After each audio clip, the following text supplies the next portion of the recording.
Ito na ang recap ng One Piece episode 1168 hanggang 1169, ang pinakabagong episode ng One Piece. Kung hindi mo pa napapanood ang mga naunang recap, available na ang mga yon sa playlist ng channel. Simulan na natin. Sa wakas, dumating na ang oras para makaharap ni Luffy ang isang tunay na napakalakas na kalaban. Dahil kung gusto niyang makuha ang susi para mapalaya si Loki, kailangan muna niyang talunin ang isa sa iilang pirata na buhay pa na tunay na nakarating sa One Piece. Sa kailaliman ng Underworld, hindi pa tuluyang nawawala ng malay si Loki. Nakabitin na lang siya sa manipis na sinulid ng buhay, halos papunta na siyang personal na makipagkita kay Ace, pero nagagawa pa rin niyang itanong ang bagay na matagal nang gumugulo sa isip niya simula nang dumating ang dalawang yun. Tinitigan niya si Shamrock at nagtanong kung paano posibleng magkapareho ng mukha ang isang pirata na gaya ni Red-Haired Shanks at isang Celestial Dragon. Dahil magkaiba ang mundong ginagalawan ng dalawa. Sinabi ni Gonko na wala na siyang pakialam doon. Pero nagpasya si Shamrock na sagutin siya. At doon niya ibinunyag na si Shanks ang nakababata niyang kambal na kapatid na tinalikuran ng kanilang pamilya. Nagkahiwalay sila noong napakabata pa nila. At ang pinakabaliw sa lahat, minsan palang bumalik si Red-Haired Shanks sa Mary Geoise, pero pinili niyang talikuran ang marangya at komportableng buhay bilang Celestial Dragon at bumalik sa maruming mundo ng mga ordinaryong tao. Ilang segundo munang pinroseso ni Loki ang lahat bago siya biglang humalakhak dahil sa tingin niya ay napakatawang nagkataon na pareho niyang kinamumuhian ang magkapatid. Pero agad niyang isinumpa na paghihigantihan niya sila para sa lahat ng hayop na pinatay nila at sa lahat ng ginawa nila sa kanya habang nakakadena siya. Sa kasamaang palad, matagal nang naubos ang pasensya ni Shamrock. Handa na sana niyang tapusin si Loki gamit ang sarili niyang kamay, pero pinigilan siya ni Gonko at sinabing huwag na niyang sayangin ang oras niya sa isang basurang tulad ni Loki. Sumang-ayon ang lalaking may magulong buhok at sinabing hindi niya dudungisan ang sarili niyang mga kamay. Pagkatapos ay hinugot niya ang kanyang espada at ipinatawag ang isang dambuhalang Cerberus na may 3 ulo. Ngayon, iyan ang tunay na alagang hayop at hindi ang mga kulay rosas na unggoy na laging kasama ni Loki. Sinabi ni Gonko na matutuklasan sila kapag nagtagal pa sila roon. Pagkatapos ay ginamit niya ang kanyang kapangyarihan upang lumikha ng isang higanteng ibon na gawa sa mga ribbon at palaso.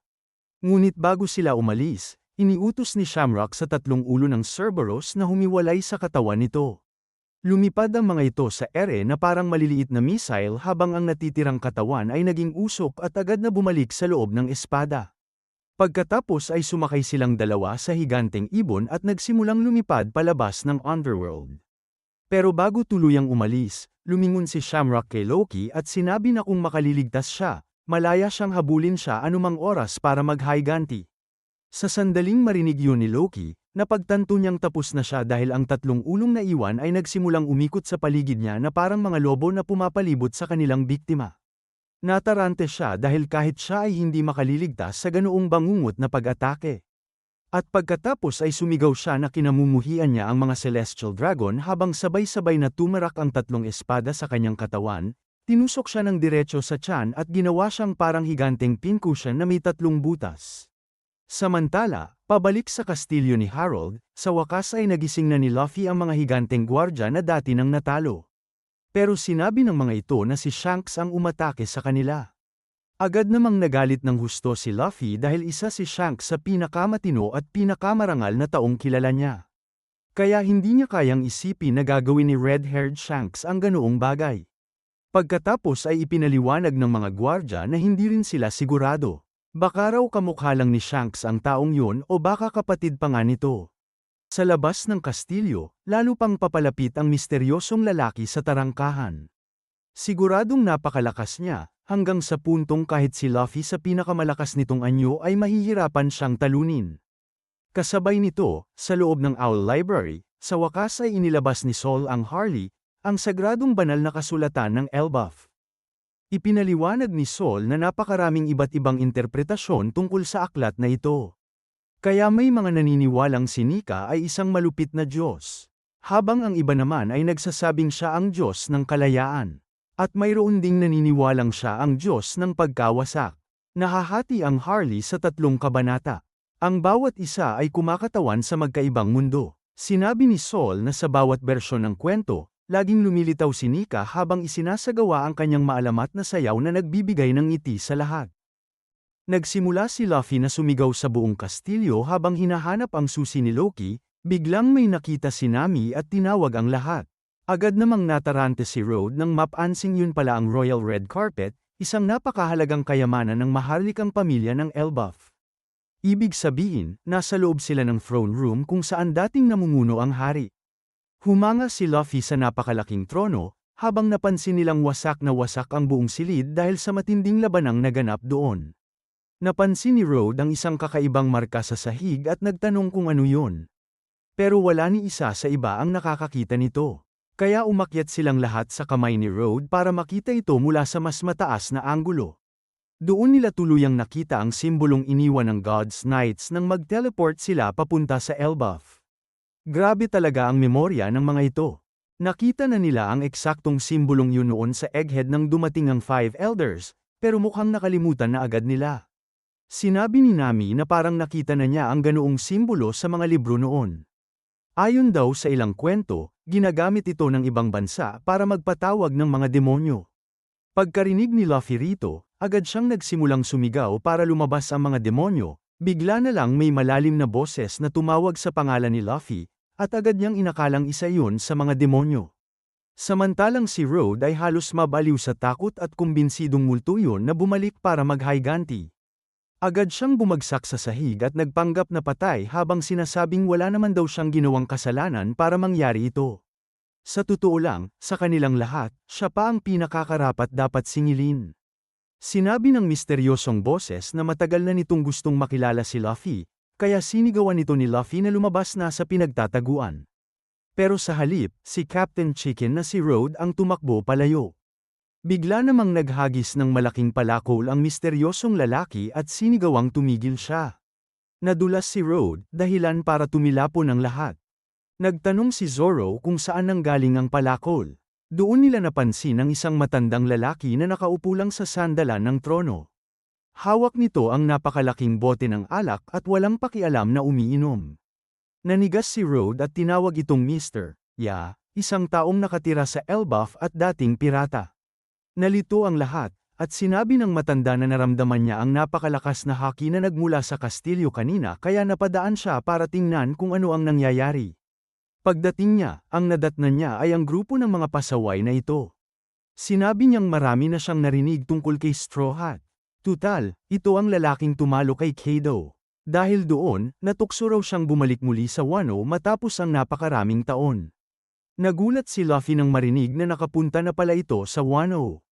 Ipinaliwanag ni Road na si Mr. Ya ang asawa ni Ripley, ang guro na nakilala nila sa paaralan. Agad namang sinabi ni Luffy, ikaw pala ang tatay ng nag-iisang batang hindi duwag sa buong Elbaf. Napahalakhak ang matanda at sinabing tama nga yun. Ang dugo ng mga higanteng mandirigma ay dumadaloy sa ugat ni Colin. Sinabi niyang hindi man lang niya nabuhat ang anak niya noong ipinanganak ito. Pero kahit ganoon, somehow, nagawa pa rin niyang mapang-asawa ang napakagandang higanteng si Ripley. Ikinwento niyang 20 taong gulang na ngayon si Colin, at kahit hindi halata kay Ripley, 80 anyos na ito. Kahit mas matanda pa ito sa kanya, siya lang ang mukhang tumatanda. Nalito si Nami at napatanong kung paano ba talaga nagkakaroon ng anak ang isang higanti at isang tao. Ngumiti ang matanda habang tumatalon pababa mula sa trono at sinabing, kayang lampasan ng pag-ibig ang kahit anong hadlang. Agad siyang binigyan ni Nami ng parehong tingin ng pagkadiri na lagi niyang ibinabato kay Sanji. Sinabi ni Zoro na masyadong maraming alam ang matandang ito at tinanong kung sino ba talaga siya. Sa sobrang dramatic na parang samurai sa isang stage play, buong pagmamalaki nitong ipinakilalang siya raw mismo si Cupid. Napahalakhak si Nami at tinawag siyang baliw. Habang sinabi naman ni Luffy na alam na niya ang magiging itsura ni Sanji kapag tumanda na ito.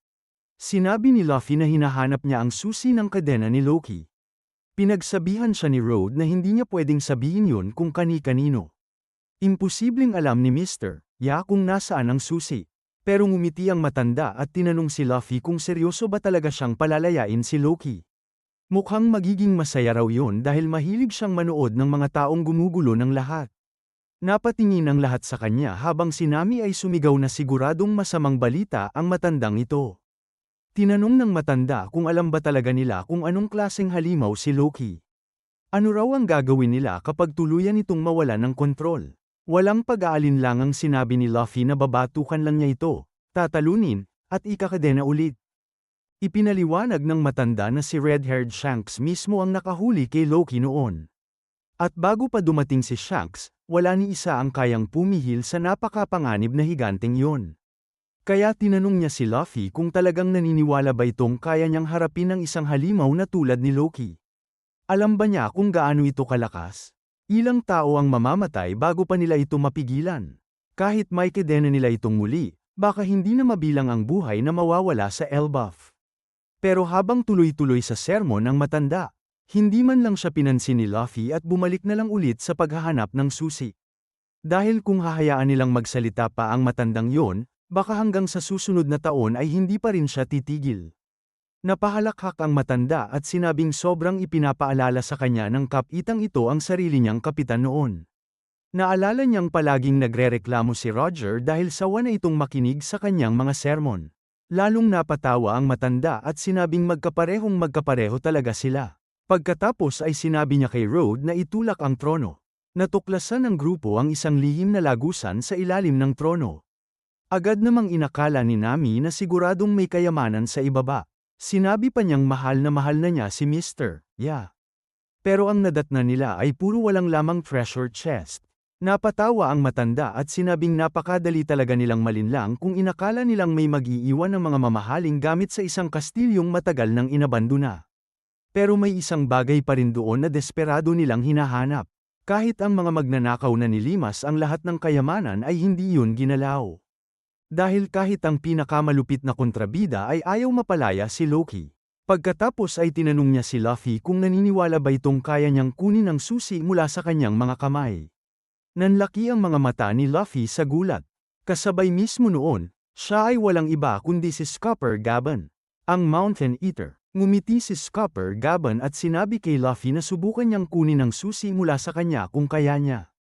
Dahil kung hindi man lang niya matalo ang isang retiradong matanda, wala siyang pag-asang mapigilan si Loki kapag tuluyan ang nagwala ang halimaw na yon. At yan ang buong recap ng pinakabagong episode ng One Piece. Kung nagustuhan mo ang video, huwag kalimutang i-like, mag-subscribe, at i-on ang notification bell para hindi ka mahuli sa mga susunod na recap. I-comment din ang mga prediction mo sa susunod na mangyayari. Maraming salamat sa panunood, at magkita-kita tayo sa susunod na video.